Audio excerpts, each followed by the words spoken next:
Hey, everybody. Welcome to the Cow Barn right downtown Casterville, USA. How's everybody going? Susan, what do you know? Bob? Swear to God, I'm just trying to wrangle these beasts in this barn we have, I just don't even. My moo that I just did with my voice is better than yours, Susan. Listen. These guys, you're crazy. Oh, you sound like a baritone in a choir. Hey, everybody. We got some babies. Hey, guys, we got babies. We are podcasting from Casterville, from the Cow Barn. We love it. The hay is everywhere now, man. We got to feed the horses. How are you guys? We are great. We are great. We had such a great time. We had our guest, our friend Flash Phelps from Sirius XM 60s on 6 in the morning. Our friend Flash Phelps. Man, I'm telling you, this guy rocked it for us, guys. He single-handedly took our podcast and shot it into the Astro land with his listeners listening to his fantastic story, by the way. You know, it's not like it's not worth it. It is, but. Right. Story, man. And you know, I mean, that's what keeps the people coming back, that he's incredibly interested in life, you know, and that's fun. That's fun to be engaged with. Yeah, when you look at the graph, okay, because, hey, casters, we're able to see the graph of every episode and how many people listen to that in particular one. And so it's going along, and then Flash Phelps comes up, and man, it looks like New York City with the, all the little buildings, and then the Empire State Building is like just going up to the sky, and that was Flash's graph. It was awesome. It is awesome. Like Prince or somebody, like some total like rock star guy. Yeah. Right? Yes, absolutely. Paul is correct. We are slicing and dicing you people out there statistically like you wouldn't believe. We have 3 listeners in the Ukraine. Soak that one in. What? We are downloaded in 23 countries. And they don't know that the last one's like there's one in Mexico, there's one in Sweden, but we're rocking Australia, New Zealand, and Canada. We got to go to New Zealand or Australia. We really do. Yeah. Any people out there, in Australia and New Zealand, go find somebody who books shows and then, give us a question or give us a ring and maybe we can come over there and play a show. Absolutely. Find us a venue, send it to our questions department, and we will come on over. But listen, we're going to have to find somebody to watch these creatures when we go. Hey, guys, with all the barn animals, we're going to save all them for the beginning. We don't want to hear a moo while Tommy James is talking. Okay. Our guest today is Tommy James. We're so excited. Oh, my God. He's huge. We put Tommy James up there with Peter Noon. They're kind of our leaders of the movement. We have a movement, I guess. And he's up there, to me anyway, kind of a little above the rest. It's like the Happy Together tour. Hey, you can open for me. I love the Happy Together tour. Yeah, bring it on. But he doesn't need us. He opens with Dragging the Line. It's like, man, there's no looking back with his show. Crazy. There's a few people who have from our time that have really like Peter Noon. Yep. Tommy, Bill Medley. Yep. Doesn't he just kind of carry his own boat along? I think he does. Yeah. Yeah. Tony Orlando surely does. Tony doesn't need to go, he's got his own thing. Correct. I wonder if he'd come talk to us. Oh, Tony would. Yeah, he could come on here. I'm going to call him. Do it. Okay, well, I actually have his number. Not even kidding. But it's interesting how few artists there really are, though, that can go out all alone. Oh, there's just very, very few. Yeah. You know what? Very few. And a Fleetwood Mac tribute band, a good one, is getting more work than us. So it's like, we know what's going on out there. There you go. Bula bula. It's the music. But those guys don't need, we on the Happy Together tour, we need 6 of us. We have Tommy James, and I'm so excited about that because we have history with Tommy James. And so we get to like visit down that lane. All right, we'll get. I'm really excited. Totally. I'm going to try and remain calm. Okay, good. I am. Well, good. I'm going to try. Let's use the gripe we have section. questions. What do we have before Tommy? Let's use the gripe section to get all that out of you, Susan. So you are calm by the time Tommy comes. Hey, because I'm not right now. So let's do that. Should we do a gripe? I got a gripe. I got one. Do it. I have a retro gripe. It was a gripe for a long time in my life, and it's not anymore. And it wasn't before it became a gripe, but during the time it was like ridiculous. So I have 3 daughters. All right, look, if you have the daughters that like the Barbie dolls, they like the Barbie dolls, okay? Barbie dolls are going to come into the house, okay? It's going to happen. And the outfits are astonishing. And the beach clothing and everything about Barbie is like, if this woman truly existed, it'd be like, oh my God. Yeah. So, but here's my gripe. Eventually, if you have this in your house, eventually you're in the bathroom or doing your thing, and there are naked Barbies everywhere.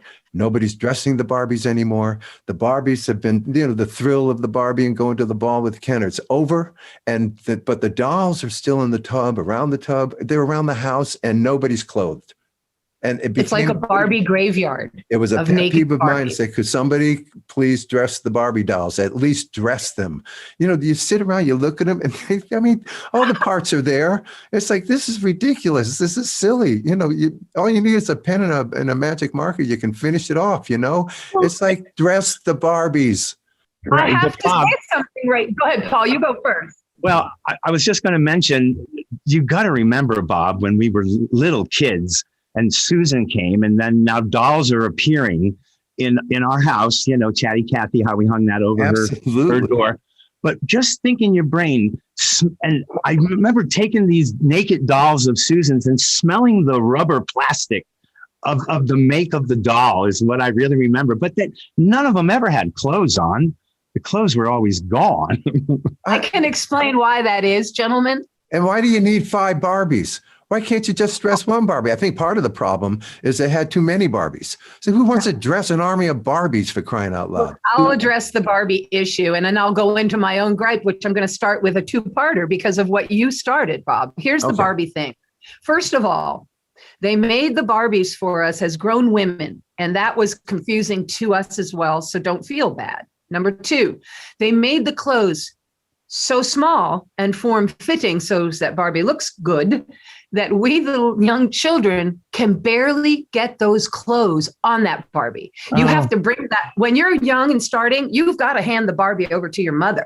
You are frustrated. You can't get her sleeve in over her, you know what? Yeah. And so we also wondered in our own little ways about the Barbies. I would like to say I remember a photo, a black and white photo of Barry and John kind of standing near Bob with cowboy hats on in their pajamas with gun and holster. Bob and Dick are kind of sitting on the couch, and Bob is holding the Barbie, probably the first one that showed up. But I remember that because it's in Bob's hand and everybody's looking at it. Yeah, well, I was probably thinking, what am I going to do with this cap gun? Shoot Barbie's head off. So my gripe is when Barbies came into my house, as I had Miranda, a daughter, a young girl child, because I didn't go with the Barbies much, guys. I went right to baby dolls. I don't know if you noticed, they kind of went away. Miranda was a big Barbie girl. And one of the pet peeves, one of my gripes in life is these small items that came with Barbie that you walk on in the middle of the night when you go in to check on your children. Yeah. So now it's dark and you're coming in and all of a sudden you got your foot on a high heel or you got your foot on her telephone or you've just kicked, Skipper's back. Little did I know that dream houses and Barbie mobiles and castles were coming. Right. It was unbelievable. No. Anyway. All right, Susan, you're up. What I would do with those kind of clothes from those Barbies is I remember finding them everywhere except on the doll. And I used to see if they could fit on my fingers. Like her A-line skirts. Yeah, or even her pants, and they were very tight. They couldn't even go on my fingers. They were impossible to get on, these ladies. All right, Barbie's done. Gripe. Yeah. Susan's gripe, because I brought gripe today. Next week we're going to I got good news, but right now, okay, I am fed up with progress. So check me out. I'm driving up from New Orleans, Louisiana, the back roads up to Lafayette, Maurice, Milton to come here to Dockside Studios, where we have gone for the last 30 years. At one point, I didn't know where I was because of all the progress. We got a subdivision here. We got a whole new mall over here down these beautiful roads that contained sugarcane, indigo, just other stuff and land. So, okay, progress, Bob, that's it. Paul is puffed up with knowledge, and he and Mr. Paul Pufferfish is here. Paul, what do you got? I got a couple of interesting things. I've got this, and it's, do you know that vending machines kill more people than sharks? In what way? When you put your money in, and now that little thing goes almost halfway only, and it doesn't continue. And so when people are starting to shake the machines, that's where they're having their heart attacks. That was my pet peeve. That was my gripe. No. Wait a minute. The coin machines. We've done it together. Right. Well, I could have died. yes. If you were shaking it crazy and you had a bad heart. You know, you're never too old to learn. It would have been your last pet peeve, Bobby. Yes. Old to learn. I will walk away from the Coca-Cola if that happens. Whoa. Paul Cowsills. Paul Yeah. Puffer. I'm sorry. You are really clarifying and verifying Oh, yeah. that heart attacks are the cause of that vending moment. I would only assume that. But here's something interesting. So we've all seen snails and how slow they move, right? Well, do you know that when a snail goes to sleep, it sleeps for 3 years? 3 years? Well, it knows it doesn't have to move. That's for sure. So that would relax you. Right? Here's another good one, you guys. Over 50% of all commercial pilots have fallen asleep. At the wheel? Don't tell me. Okay. Yes, at the wheel. Hold on. Yeah. I don't want to hear this. Why did you just say that? You can't unknow something you just learned. Why did you tell me that? It was number 4 on my list. Susan, the reason they can do that is because they're not really flying the plane. The pilot is there if the technology breaks down and we need somebody to get some hands on that wheel and save everybody's lives. That's right. Other than that, the computer's got the thing under control. But they do the takeoff and the landing, and everything is automatic pilot, so they can sleep. And what go ahead, Bob. And what if you wanted to be a pilot? What's the only thing you really have fun doing anyway? The takeoff and the landing. So it works out for everybody. And sleeping. Sleeping on the job. My thoughts are this following. I understand that a brief nap while autopilot is on would be absolutely okay. My question is, and I think I just figured out the answer, in case of the situation arising that the plane isn't flying itself anymore and Captain Joe is sleeping, how does that work out? Okay, you guys, he's here. It's really unbelievable because when Tommy James says yes, that's like a Beatles saying yes. I don't know. It is. You know, it's the true. Cowsills, it is, Tommy. Quit rolling your eyes. We got to sing Crystal Blue Persuasion with Tommy James. Yes. One beautiful night in New Jersey at the Bank Center or PNC Center, baby. It was the Cousin Brucey show, I think, or in honor of. It was Tommy's 50th anniversary. It was Tommy's show all night long. And this is Tommy. Cousin Brucey came. Hi, Tommy. Hi. How are you? We're all well. Doing great, Tommy. Fantastic. It is so Thank good you to for Tommy. that great introduction. Can I tell you something about that night real quick? So Please. when we heard we got to go on stage with you and sing a song, the old person in me was going, okay, give me Dragging the Line. Okay, give me Dragging the Line. and it's not like I said, please don't give me Crystal Blue Persuasion. And that was a beautiful moment, man. I will son of a gun, it came in and I lived under the headphones with Crystal Blue Persuasion, the recording. And you know how you get down to the cellular, slicing the harmonies. And it wasn't so intimidating then. But going in, it was like the association of these multi-stack harmonies and beautiful. It's not high medium. I wasn't worried about nothing. I listened to that guy on the radio all my life. I knew my part. Listen, the day that the Cowsills have to worry about harmonies, that's the good point. Let me tell you something. It was such an honor to do the song with you. I really mean that. And it was, and you guys sounded great. You didn't practice, so you just came in and started singing. Everybody knew their part. We grew up with you, Tommy. We listened to that on the bus. We were singing it coming back from junior high. I mean, gosh. Bless your heart. Absolutely. That's great. Well, thanks for saying so. That's really Well, we are so happy to have you here with us, and we have a bevy of things we want to ask you. Sure. Okay. Sure. Okay, now I'm trying to think of how to ask my question differently because he's been asked it. I was taken aback by the fact that you were a child model. And I wanted to know, so either your folks are down with it or your grandmom or your aunt or who said, oh my God, he's so beautiful. Let's get him to be a model. Yeah. Well, actually how that happened was I was 4 years old and my mother had put me in a small conservatory where I'm learning how to play the piano. Oh, And taking piano lessons. Wow. So at the end of this course, we had to do a little concert for the parents.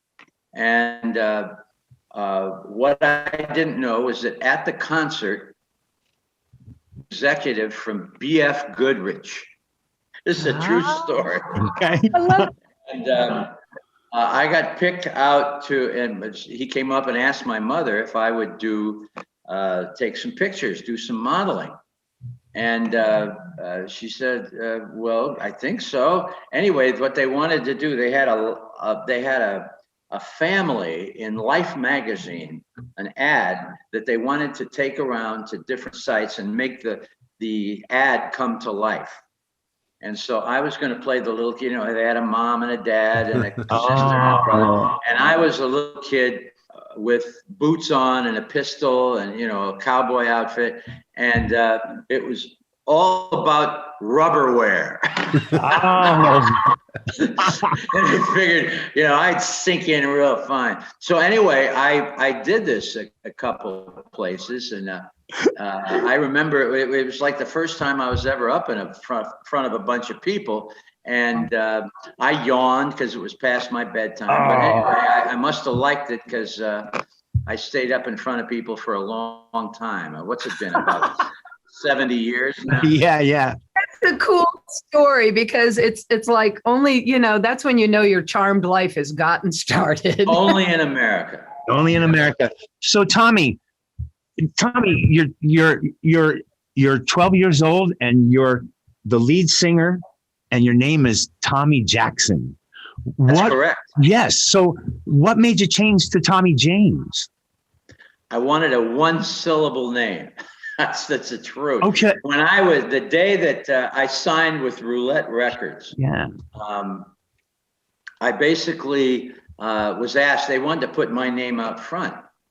And so they say, you want to be, what do you want to be? Tommy Jones, Tommy Jones, Tommy Johnson, what do you want to be? And I said, well, how about, I want to keep my last initial. So I said, how about Tommy James? And they said, okay, that's it, Tom. So in the time it took to lick a stamp, I changed my life. That's what it boils down to. That's a true story. Oh, wow. Paul, that's like someone coming up. All right, you want to be Paul Mitchell? You want to be Paul Marcus? You want to be Paul Anderson? Who do you want to be? I know. That's pretty cool. Yeah. I could have said, I'd like to be Ringo Starr. That wouldn't work. Well, and you didn't know about Ringo then. Well, yes, I did actually. Oh, did you? Yes. But I want to know something. When you said, how about Tommy James? In your head, anywhere, did you go, that kind of sounds like Jesse James. That's pretty badass. It sounded like Harry James. It had Kevin James. James written all over it. I don't know. It was just a name I pulled out of my hat, honestly. And okay, well, bravo. I've worn it for the rest of my life. Yes, you have.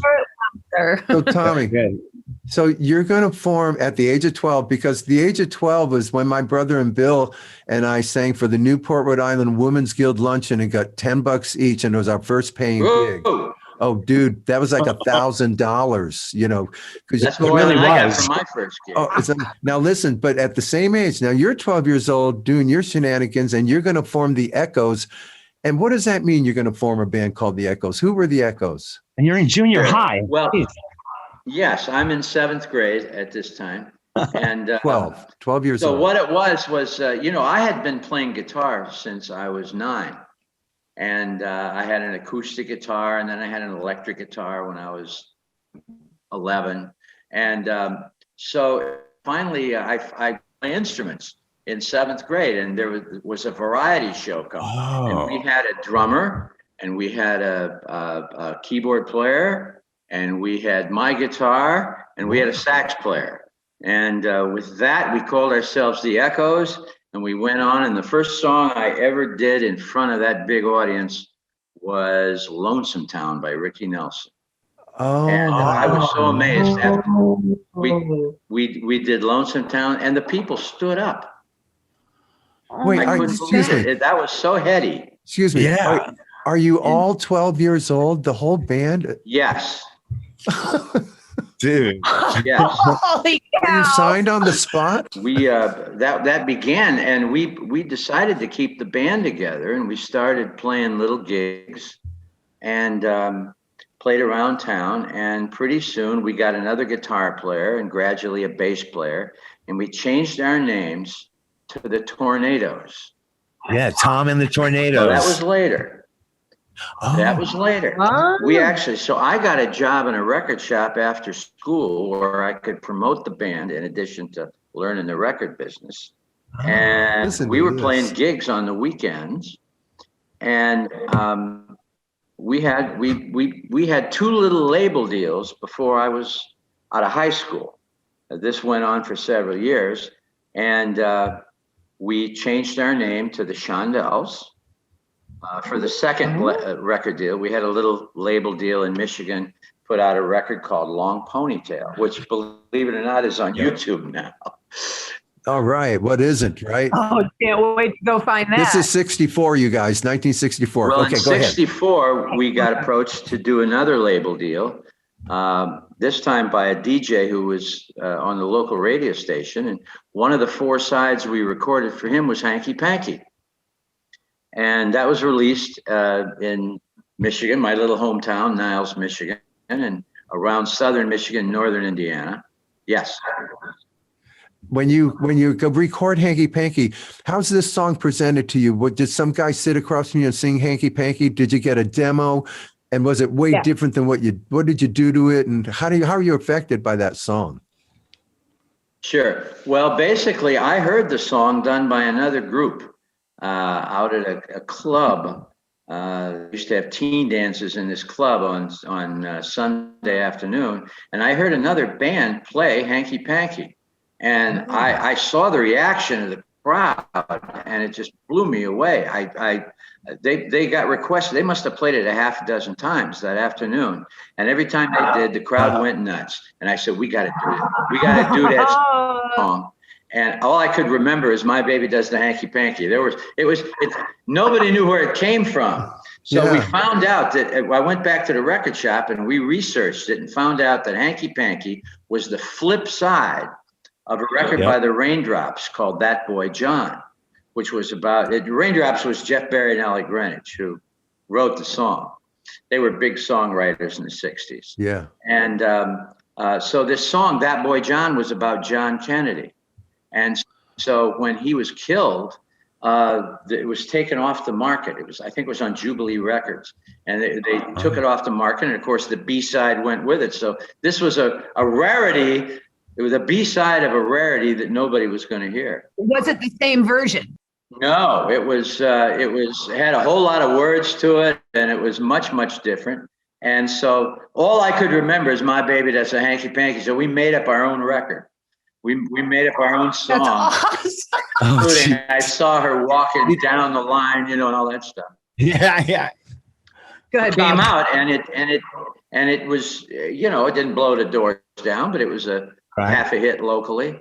And so A regional hit. I graduated from high school in 65, and I took my band on the road, and right in the middle of my 2 weeks at a club we were playing, the guy goes belly up. The IRS shuts him down for not paying his taxes, but that's how the good Lord works. Because I went home feeling like a real dog. And as soon as I got home, I got the call that changed my life. If I hadn't have been home at that moment, we wouldn't be talking today. So that started that they let me know that Hanky Panky out of nowhere was sitting at #1 in the city of Pittsburgh.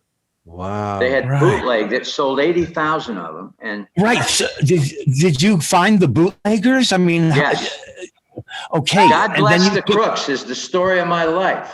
okay, I hear you, dude. I hear you. That is crazy. Yeah. So anyway, it went number one in the city of Pittsburgh, and I couldn't put the original band back together. So I went there and did some local TV, and this is in early '66, and formed a new band, grabbed a band out of a club, and Yes. went to New York a week later, sold the master, and that's a whole other story. That is a whole other story. We know. All right, so you're in New York and you really got this song in your hip pocket, and you've got proof in Pittsburgh that you got it. Okay, so And you have the masters, Tommy. Sorry, Bob, but I got to clear this up. You have the masters to Hanky Panky. Yes, the original producer was with me.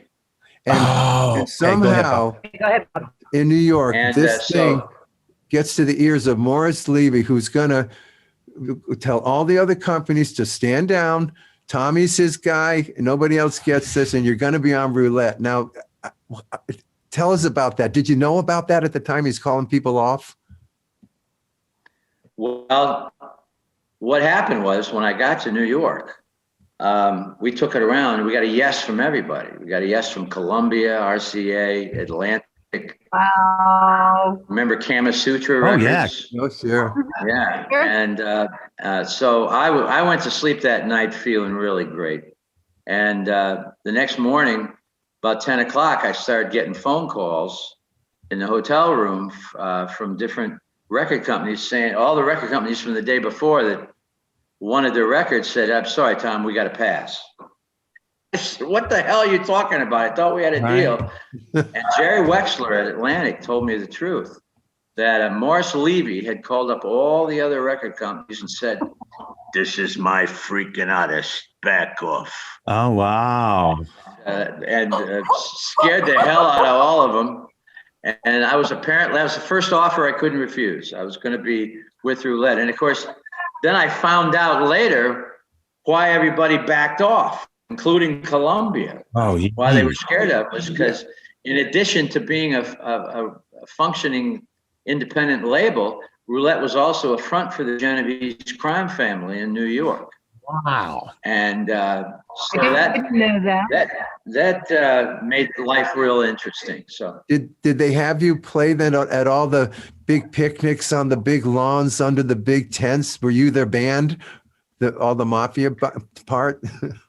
well, no, that probably would have been a little too obvious, but they were definitely running Roulette. And Morris Levy, the head of the label, of course, was, as they say, a mob associate. And so that's what it was. But we learned that incrementally. Yeah. Can I ask a question, please? Sure. So when you're that guy and you're that age and this is all going on and you hear the word mob associate, what goes through your young head, TJ? Run like hell. Well, the truth is that we learned this. We didn't learn it all at once. You know, we signed with Roulette, and meanwhile, they took the record to number one. Right All on. over That's the what world. you know. Yeah. And so to me, this was just great. But of course, getting paid was another story. That was like taking a bone from a Doberman. That wasn't going to happen. Yeah. So basically what happened was we would learn, you know, I'd shake hands with somebody in Morris's office. I'd meet somebody. And a week later, we'd see him on TV being taken out of a warehouse in New Jersey in handcuffs. You know what I mean? Isn't that the guy we just met in Morris's office? Wow. And, you know, that sort of thing kept that. And then we started recognizing the mobsters that we'd see on the news. Would be At the coming up dinner- to Roulette from your dinners? and hanging out. Roulette was almost like a social club. Gotcha. Hey, one more thing about the hanky panky.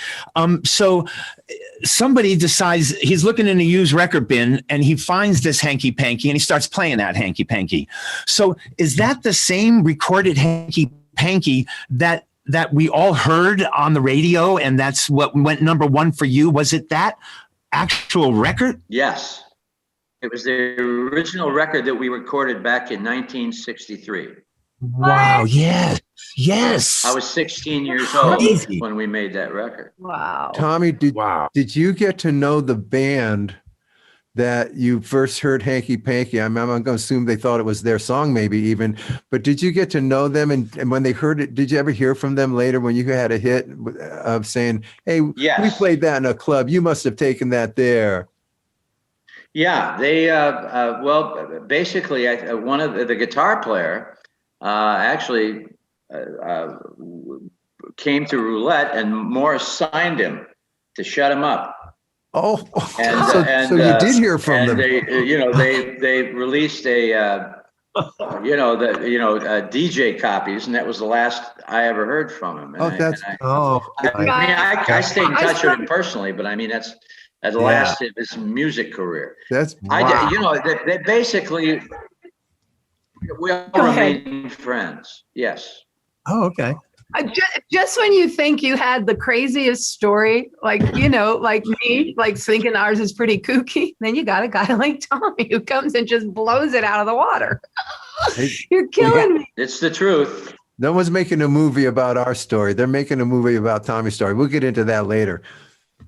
Oh, that's right. That's right. Okay, who's next? Who's next? Who wants to go? I can be next. Okay, I need to do this. Tommy, will you please give me 2 seconds of your time? 4 or 5. All right. Yeah, take 6. Okay. We moved from rural Rhode Island to Manhattan in 1967, y'all, or 66. I don't know. Okay, 68. Anyway, we lived in this building, 888 8th Avenue between 52nd and 53rd, which you had to know that information for when you got lost so you could tell the taxi guy. In this building was our management, our accountants, just everybody. And also other artists, not necessarily with the management. I don't know how it worked out, but I know that Sam the Sham and the Pharaohs, Tommy James and the Shondells, the Cowsills, and probably a couple other people lived in this building. Linda McCartney. And Linda, for instance. Sandy Posey. And Sandy Posey, for instance. But the Dovells. The Jovells, even. But I cared not for what these people were doing. Elvis Presley. Lies. I know that's not true. So we moved to Manhattan, which was very upsetting for children who were grown up in rural area. And I was very frightened as to how I was going to play because I'm 7 years old or whatever. My mom bought us these blow up balls that you can hop on. They have a handle and you hop around on them. And she got one for me and my little brother and said, "Look, we're in this building and this is all I have for you. Take these balls. There are however many floors. There's the elevator. You get in the elevator, you go up, you hop all the way around because our building went in a square. And then you get back on the elevator and just do it. Go all the way up, come all the way down. You'll have played." Okay, fine.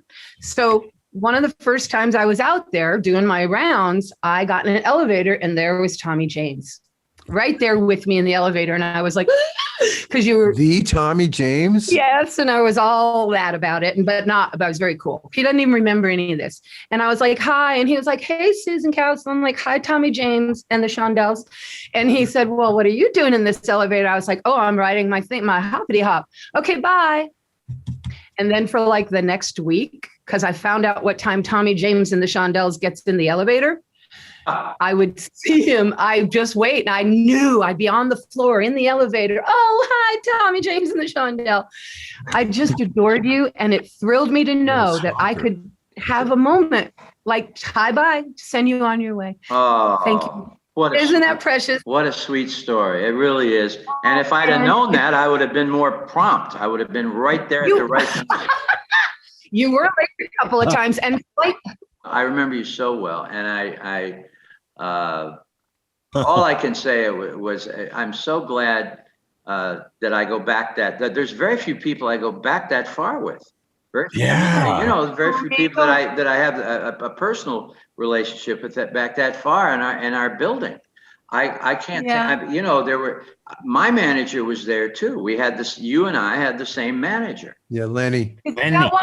Oh, okay. I didn't know Lenny managed you. I had no idea. And Sam the Sham.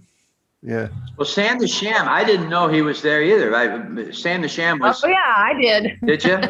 And oh yeah. Oh God, there were all kinds of actors and producers. Yes. Managers. And it was an amazing building. We had the best doormen. They were so sweet. Remember the redheaded mom?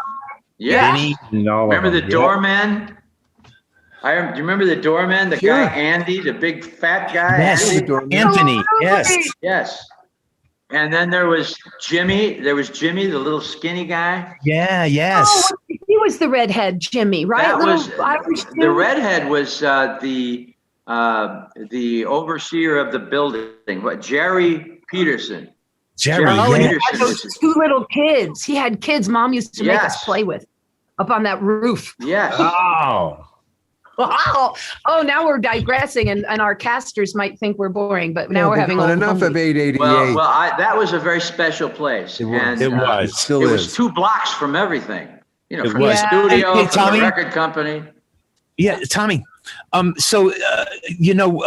was reading something that the inspiration for Moni Moni was the Mutual of Life, New York, the big red sign up at the top of the building. Was that 888 Yes. that you were living at? Don't you remember?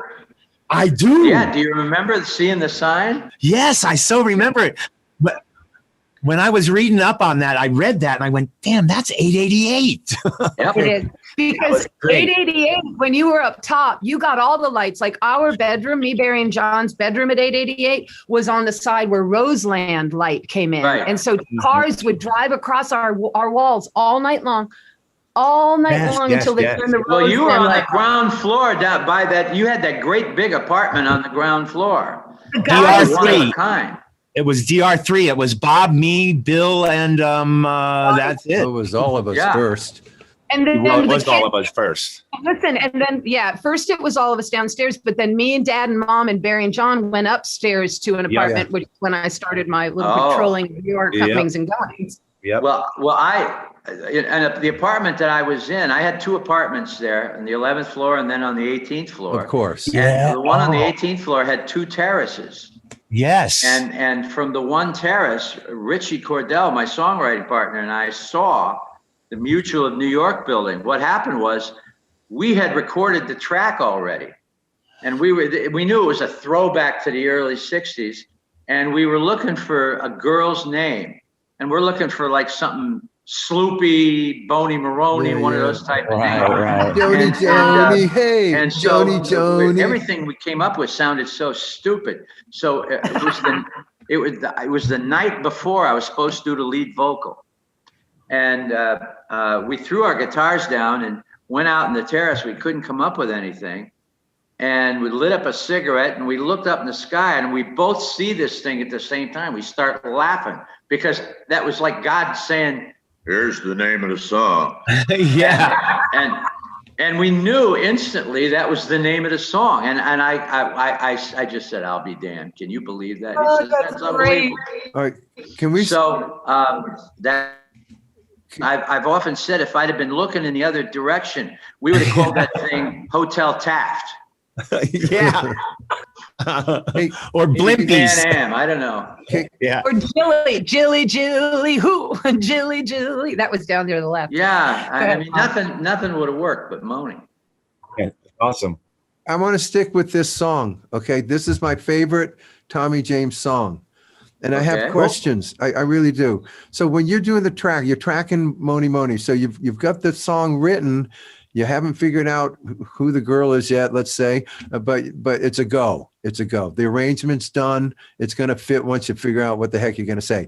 Now, is this just you have studio cats with you? Is this Wrecking Crew? Is this you've got the Shondells? You've got new No, bandmates? we Who's doing this? built it one layer at a time. I actually started that song back with Brooks Arthur down at He's our guy. yeah, really? Yeah, Down Brooks. at Brooks. Century Sound. But Allegro was closed for updating. Yeah. Went down to Century Sound and started the basic track with the drums, my guitar, and the bass. And Awesome. just started. I just had the idea to do a silly old time screaming party rock song. Nobody was doing them anymore. Yeah. A la Mitch Ryder or Sure. Gary Bonds or somebody. Yeah.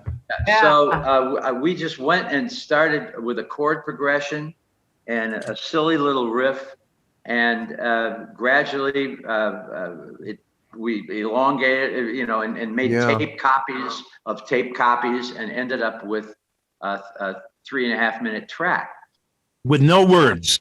Nothing. So Wow. we then Allegro came back online, and we went back to Allegro and did some more stuff, and we just kept messing with it. And literally, it was sound surgery, the whole damn thing. Cool. And we got finally to a place where we knew where the girl's name should be. We knew that we needed a 2-syllable name, and we knew it fit right here. So we wrote all the verses, which was, you know, a bunch of silly, nonsensical words.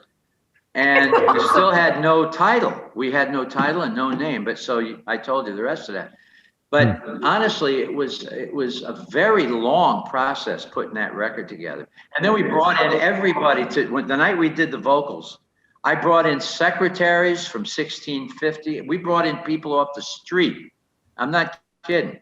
We brought people downstairs. Yeah. And that's why it was a party that got captured on tape. It really was. Everybody was high. That was one of my questions. Who are these people with you? God bless you. Now, my other question specifically, I mean, it's just something I've always wondered. Okay, 2 things, and then we can get off Moni Moni. But Bob's our music geek. in the second verse, when you come out of that, you drop everything, okay? In the second verse, okay? Now, I don't hear notes. I hear like echo maybe on a drum. When you come back down, you're not just hitting an E note or what. It's just this drum sound with wake me shake, and I don't know how you're making that sound, you know. Well, it's just we had it's just junk, believe me. We had hand claps, we had a tambourine going, we had the drums doing the oh no, I love it. Yeah, we had that going, and we just had just people just kind of going whoo. Oh, yeah. Now, my last question. I get it. My last question. Heavy breathing. My last question about Moni Moni is this, because later on, as we know, and I'm going to acknowledge that Billy Idol brought this song to another whole generation. He introduced this song to another whole world of listeners who thought this is a freaking great song. Okay. But in my opinion, you know, not the greatest recording, sound like a pub band, a terrific version, and reintroduced it. What did you think of his version of Moni Moni? Well, listen, he did a couple of things that I liked. He kept the hard edges on it. That's probably the way we would have done it if we'd have done it in the 80s. He also, it was so amazing because Tiffany and Billy Idol came out with I Think We're Alone Now and Moni Moni the same day. Amazing. And they both went up the charts week by week by week, like they were holding hands. And they both ended up going #1 back to back. It was the damnedest thing I ever saw. It never happened before. Now, are you? Can I ask? Wait, yeah, me. I got to. So at this time in your life, which I don't know what you're doing at this time in your life, was this, are you kidding me right now? I cannot believe this is happening. Thank you, Lord. Well, of course. But what I'm really saying is that we had started getting cover records and records in the movies. Yes. We saw the list. It started with, oh God. Well, Joan Jett, of course, did Crimson and Clover in the early 80s. Yeah. You weren't that guy yet. Yeah. Okay. Yeah. And so we started getting a lot of movies when Morris got arrested. And Morris got convicted of racketeering and got sent, and he had to unload the record company. And that just proves the old adage that any press is good press. Well, it also proves that crime doesn't pay, and I can vouch for that. Yeah. I never got a dime. Anyway, Too funny. So, but what I'm saying is that the 80s really got things going because MTV was, going great, and they were playing our old videos, Oh, nice. Yeah. And so things in the 80s were, you know, we had several chart records in the 80s. We had 3 Times in Love in 80 and 81, and that was our first AC record. And so a lot was happening in the 80s. Well, I got to mention some of these people, you guys. So Billy Idol, yeah, we know Joan Jett, but Prince also covered a Tommy tune. Joe Armstrong of Green Day. Just last year did I Think We're Alone Now. Yes, I've did heard a great it. job. Springsteen, Yep. right? Yep. Tom Jones, Cher, and the Boston Pops. Yeah. So that must feel awesome when that happens. I'll tell you. Hey, wait a minute. So Tommy, wait a minute. Who ever covered The Rain in the Park and Other Things? Oh, nobody. Okay. Oh, stop it. Yeah, but that's because it was such a great record. That was a magnificent record. I got to tell you something. You blew the doors down with that record, and if you had made no other records, that would have been a career right there. I love that song. Thank you. That is really, really sweet of you to say that. Jimmy Wisner, who was my arranger, arranged that, right? He was at the helm. Yeah. And Artie Kornfeld. And Brooks Arthur was the engineer. I didn't know that. Yes. I didn't know. Yeah, absolutely. That was our team. He's the first engineer guy's name I remember. Brooks. Because I wasn't. Did you I do didn't that sing at on the Century record. Sound? We did it at you do it at- A&R and partly at Century Sound. Yeah. Well, that was a magnificent kickoff to your career. And I got to tell you, then when I found out Lenny managed you, Yeah. and that we were neighbors, that just blew me away. That was great. I was a big fan. Oh, Still am. Me I watch too. you guys play. I'm amazed you can do that stuff live. right. We're lucky there. It's nice that later Tommy says that, because remember, you guys, and I got to share this story quickly. I'll say it real fast. Okay. We're opening for Tommy James, because that's what you do when you're playing with Tommy James. So we're opening, and this is like in 69, or it's at Annapolis, I think. And we're going to open, and we're in the purple tuxedo mode of our career. We wear purple tuxedos to sing because, I mean, you know, whatever on that. And so, and our image is like, you know, we're older teenagers, so we're a little uptight. So we show up and we're doing our sound check, and we go outside, and Tommy James pulls up in a limousine. And we're not hiding, but we're not out front, and we're watching him. And he steps out. It's like all that was missing was the glowing light surrounding him. He steps out with these gun belts crisscrossed down at the front of his vest and his cowboy hat, or some kind of great hat, and just looks around like, you know, I'm in charge of freaking everything. And we're going, I'm going to shoot you. I'm 19, man. It's like, this guy is the leader of the band we want to be or be in, or not the tuxedo band, anything but. And you ducked him down the hallway in your tuxedo so he wouldn't see you. it was a magnificent arrival. I'll never forget. I could direct. That's terrible. I loved you guys. I always did. I always thought you guys were so talented. And I, you know, so that, you know, don't put yourself down on that. Oh no, we're okay now. But at 19, there was no way the guy with the gun belt was going to get to me. Yeah, that's for sure.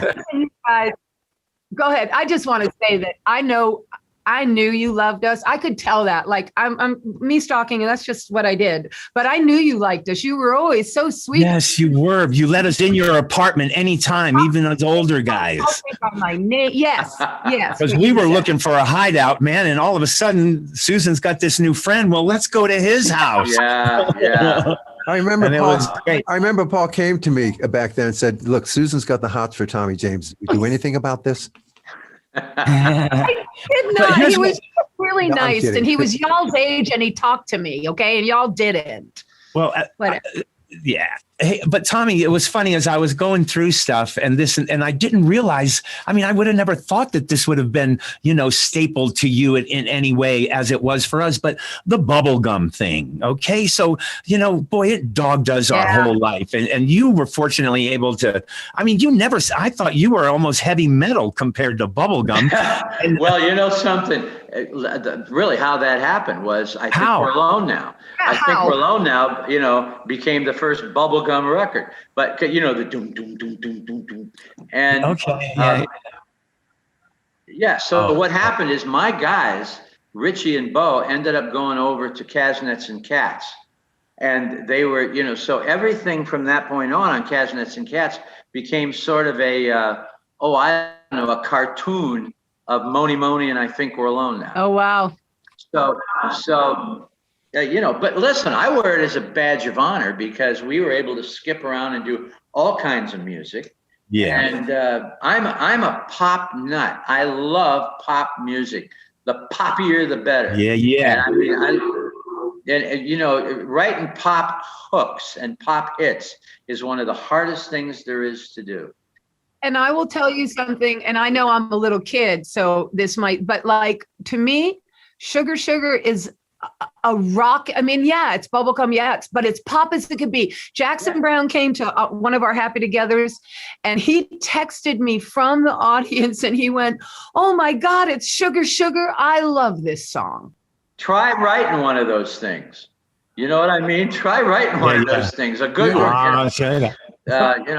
All I can say is that Jeff Barry, who wrote and produced that. He certainly wasn't bubblegum, and he saw the respect that record got, and it only went number one with a bullet. Right. Listen, Sugar Sugar kicked everybody's butt in 1969. It kicked everybody's butt. Mm-hmm. Yeah, that was fun. Sure did.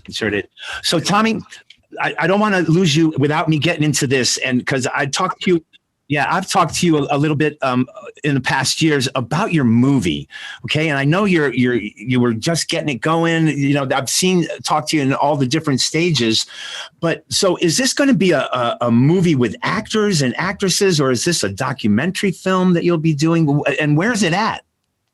It's a cartoon. No. Hey, those are big. Well, listen, of course, this started out after we wrote the book. Yeah. And as soon as we wrote the book and put it out,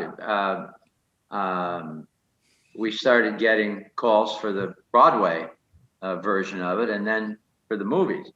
And Barbara DeFina, God bless her, who is going to produce the movie. It's going to be, she, of course, did Casino. She did Hugo. She did The Color of Money. Holy cow! Are you serious? She did. What am I saying? Goodfellas. No, she produced it. Yes. And so she's this lovely little lady that looks like a very conservative librarian. And, you'd never in a million years, she's about 4 feet tall. You'd never figure in a million years she'd be doing these kind of movies. But she's amazing. And Matthew Stone did the screenplay. Kathleen Marshall is going to direct. And what it basically is, it's our book, Me, the Mob, and the Music. About 2/3 of the book is Roulette. And it's going to be about the years at Roulette. It's going to be about,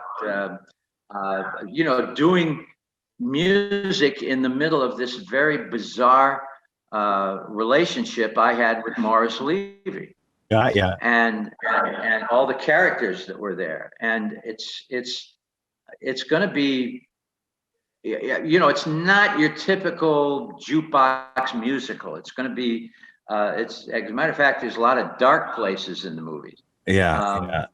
And there's a lot of things that happen in the movie that make it very dramatic. It's a dramatic movie with music in it. I guess that's the best way. Who's going to play you, Tommy? Who's playing you? Walter Brennan. No, not Walter Brennan. I want to ask you a question, please. Susan, I want the answer, Susan. Well, I wish I knew. Who's going to play you? Hollywood got shut down during the pandemic. And so it's reopening now. And so things are moving quickly. And the financing is pretty much taken care of. Great. Good. Awesome. Things are moving. So we're probably looking at another 18 months to 2 years of real time. Awesome. I look forward to it for sure. Thank you. I want to know one thing about it, and then I'll segue to my kind of quirky question, but I want to know for you, when you're doing a movie about your life and you're going through some pretty heady times as a young person, and you're kind of recanting, reliving, and then agreeing to sharing with everyone. Yeah. Even though it's already out there, and even though it's in the book, and even though we're grown-ups and we've all accepted our lives, what happened, what didn't, all that stuff. I would like to know if you felt any kind of like emotional tugs and pulls that you didn't expect while you were going through that process. Oh yeah, it was very therapeutic, the whole thing. Okay. I've been wanting to tell this story for a very long time. You know, we started out right in the book, we were going to call it Crimson and Clover and just make it about music, you know, about writing songs and stuff. But as we got into it, we realized that if we don't tell the Roulette story, which really is the story, we are cheating ourselves and everybody else. And I was a little nervous, though, about at that point, back in 04, 05, I was a little nervous about, you know, telling names and things, because a lot of these guys were still walking around. Yeah. So finally, by 06, by the end of 06, we were, the last of the Roulette regulars had passed away. So I felt it was okay to, the last one was Vincent Gigante, who was Vinny the Chin, you know, who walked around Greenwich Village in the bathrobe trying to pretend he was crazy. Remember that guy? Yeah. So, but he was the head of the, at that time, he was the head of the Genovese family. And so, meanwhile, Morris's partner, Tommy Eberly, when this was going on, was also the head of the family at that time. So Morris's partner was directly, who was up at Roulette every day, was the head of the family. He was the Don. So, you know, we had to really walk on eggshells. But the point is that I felt we could finish the story then when the rest of them passed away. And we did. As soon as we finished it, we started getting sounded on for the movie and stuff. Did you ever fear that maybe Vinny the Chin's kid is going to come chasing you down? I did, actually, a couple of times. Well, I was very aware that, and that we were trying to tell it as honestly as possible and not over dramatize or under dramatize anything. And tell it as we could. We didn't put anybody in jail. Cool. We, you know, we told things that were basically out there already. Only we told them from a personal point of view. Yes. And but you do recall experiencing some kind of personal interaction. Oh, because I know definitely. when we did our movie, it was a big deal. It really kicked up a lot of stuff, you know. Yes, and It does. It does. And I'm very happy to tell this story. I really am. It was inside of me for a long, long time, and we couldn't say a thing about it. Right. We couldn't talk about it. You know, some of the DJs knew, some of the distributors knew, but nobody really knew what was going on there. Yeah. It's a hell of a talk story. about getting paid. That was a whole other animal, you know. Well, you know what they did to Jimmy Rogers? What? Well, Jimmy Rogers was a big artist on Roulette in the 50s, early 60s. Yep. And he kept coming at him in court, and he wouldn't stop. And they basically left him for dead out in LA on an LA freeway. The car full of cops, supposedly cops, pulled him over, and they weren't cops. They were mob guys, and they beat him, they thought, to death, and he was in such good shape that he survived, but he was never the same after that. And you know, so I mean, it was no secret. And you have bodyguards? Well, let's see, not anymore. Okay. No, I listen, if I had been older and smarter, I would have been more scared. Yeah. Basically, I was young and stupid and just wanted to make records and have hits. I remember my mom used to say, "I'm worried about Tommy." Like, why are you worried about us? Why are you worrying about the guy upstairs? It's like, what is your trip? No, seriously. And I didn't know why she was worried about Tommy, of course, many years later. And now I know the whole story. Did she I think she did, because she said it a lot. She said it to my dad a couple of times in the apartment. I remember her saying it, and I'm like, oh, that's my right. dad was good friends with Raymond Patriarca from Federal Hill, Rhode Island. And so dad was all involved up in all that stuff. Bob, am I right? Yeah. Come on. Yeah, dad and them. There were a lot of meetings at Jilly's across the street. Yeah, I spent a lot of time over there. They used to tell me mom was going over there with dad because she heard Frank Sinatra was there. She'd go all the time. He would. He used to sit over there. He had a booth over there. I thought it was BS just to shut me up. No. Cool. I got another thing here, if I might. I hope I'm not hogging it here. But so I got to know more about Vice President Herbert Humphrey. You go on the road with him, is that right? Yes. Okay, and he does the liner notes for Crimson and Clover album. Yes. How is that? Well, Hubert Humphrey's office called us before in 1968 before the convention. And of course, that convention was where all the demonstrators got beat up. Yes. Streets of Chicago, it was turned into a huge riot. It did. And even they were beating up reporters on the inside of the convention. And so Humphrey's office had called us and asked us if we would do the campaign, or at least do several rallies with him. How fun. And we agreed to. We had done a political rally down in southern Manhattan where Bobby Kennedy and Gene McCarthy and remember the mayor of New York was running for Lindsay, I'm sorry. Mayor Lindsay was running for president that year. And so we did this, and we got put on some kind of list. And we were supposed to be with Robert Kennedy the night he was killed. Oh, that was a whole scene. We were asked to go to the California primary, and we got put on a list of rock bands that would perform with politicians. Had never happened before. And we were asked if we would go to LA for the California primary.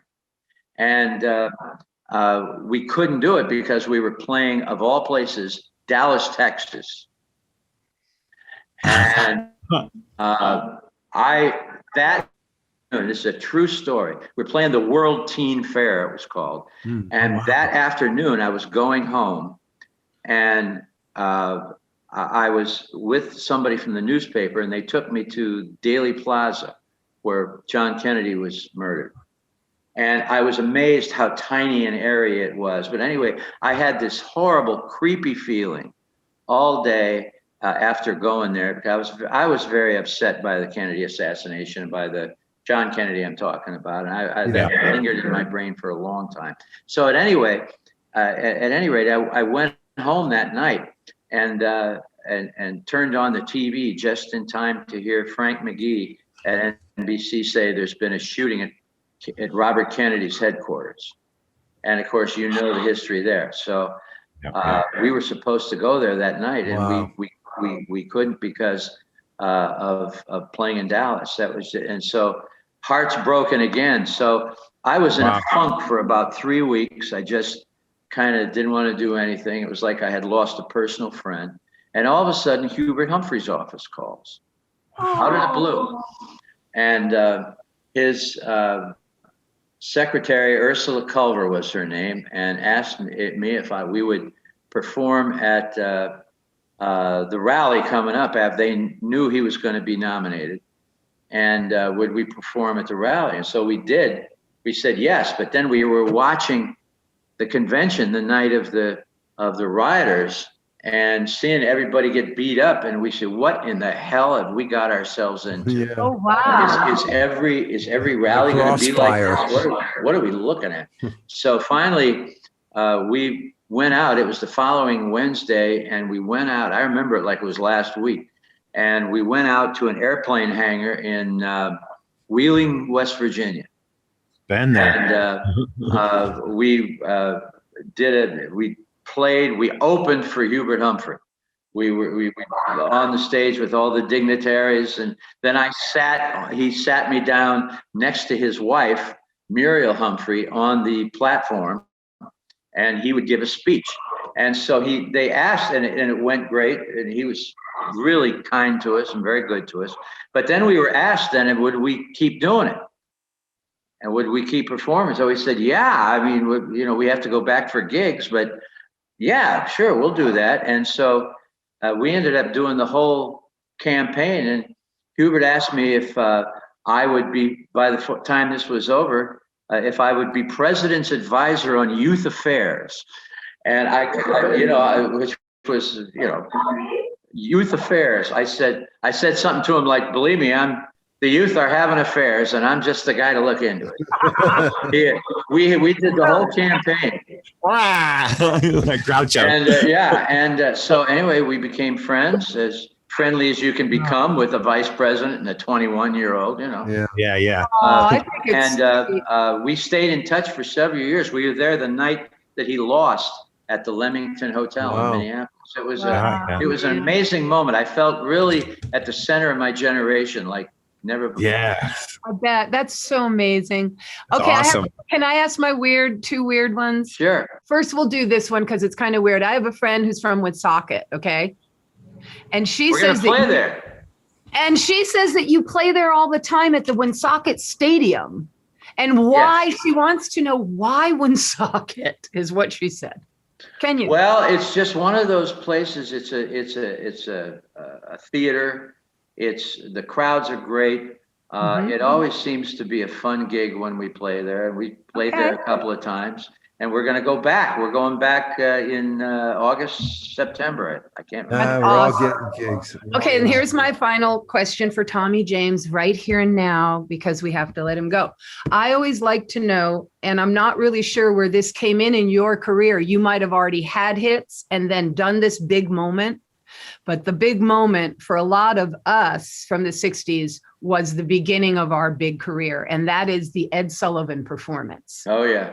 So for you, were you already up and running and Ed was just, oh yeah, of course I'm doing Ed? Or was Ed like, you're kidding me, I'm doing Ed?